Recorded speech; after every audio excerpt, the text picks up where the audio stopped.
আরে বন্ধু, তুই কোনে যেতেছু? আরে আমি যাইতেছি একটু বাজারে লেবু কিনবেন নিয়ে গিয়া, ওই ইফতারের সময় শরবত বানাবো তো।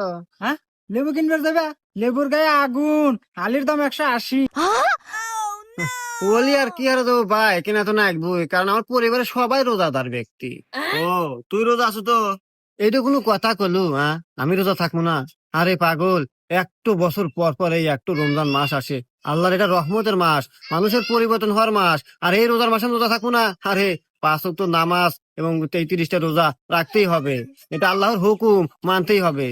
তোরা তো রোজা আছো নাকি? আরে হ্যাঁ পাগল, রোজা থাকবো না? আল্লাহ এইরকম একটা রহমতের মাস দিছে আমাদের মাঝে। নামাজ কালাম রোজা সবকিছু বেশি বেশি করব, ডবল ডবল সওয়াব নেকি সব পাবো আমরা। আর ভাই, একটা বছর পর পর আমাদের মাঝে এই রমজান মাস আসে, বিশাল ইবাদতের মাস। এই মাসে আমরা রোজা নামাজ বেশি বেশি করব এবং বেশি নেকি পাবো। আর আমরাও থাকতেছি আর থাকবো ইনশাল্লাহ। আরে তোর কথা